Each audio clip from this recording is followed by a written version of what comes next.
ہمارے خداوند یسوع کی انجیل مقدس لوکا کے مطابق اس کا پہلا باب 67 سے 79 آیات تک۔ اس وقت یوحنا کا باپ زکریا روح القدس سے معمور ہوا اور نبوت کر کے کہنے لگا کہ مبارک ہو خداوند خدائے اسرائیل، کیونکہ اس نے توجہ کر کے اپنی امت کو مخلصی بخشی اور اس نے اپنے بندے داؤد کے گھرانے میں ہمارے لیے کرنے نجات نصب کیا، جیسا اس نے اپنے ان انبیاء پاک کے منہ سے کہا تھا جو قدیم سے ہوتے آئے ہیں، کہ اس نے ہم کو ہمارے دشمنوں سے اور ہمارے سب کینہ وروں کے ہاتھ سے نجات دی، اور کہ اس نے ہمارے باپ دادا پر رحم کر کے اپنے پاک عہد کو یاد فرمایا، یعنی اس قسم کو جو اس نے ہمارے باپ ابراہیم سے کھائی تھی، کہ وہ ہمیں یہ عنایت فرمائے گا کہ اپنے دشمنوں کے ہاتھ سے رہائی پا کر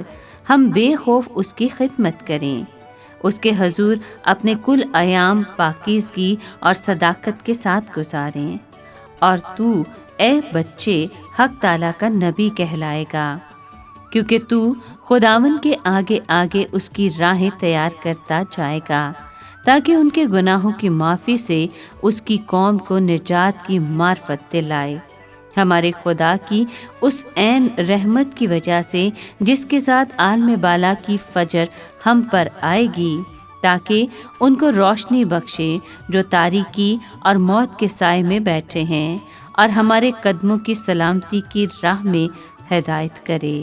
پاک کلام کے پڑھے اور سنے جانے پر خداوند کی برکت ہو، خدا کا شکر ہو۔ عزیز دوستو، آج کے کلام میں ہم سنتے ہیں کہ زکریا کو معلوم ہو گیا کہ میرے بیٹے کی پیدائش یہ ظاہر کرتی ہے کہ مسیح موعود کی آمد بالکل قریب ہے۔ وہ مسیح کی آمد کا بیان ایک ایسے واقعے کے طور پر کرتا ہے جو ہو چکا ہے، حالانکہ ابھی نہیں ہوا تھا۔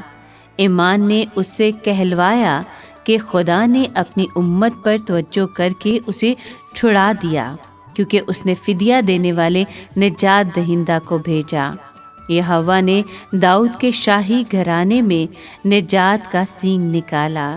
سینگ بادشاہوں کو مسح کرنے کے لیے تیر رکھنے کے لیے استعمال کیا جاتا تھا، چنانچہ یہاں مراد نجات کا بادشاہ بھی ہو سکتی ہے جو داؤد کی شاہی نسل سے ہے، یا یہ قوت اور طاقت کا نشان بھی ہو سکتا ہے۔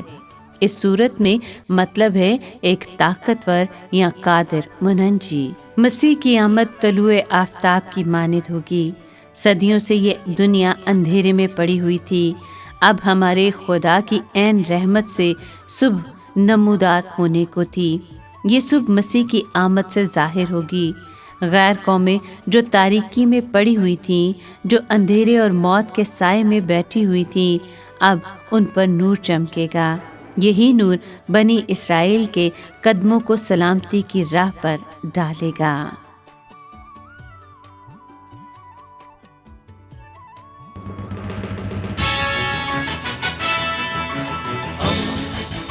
دوستی کا پیمبر، ریڈیو ویریتاس ایشیا۔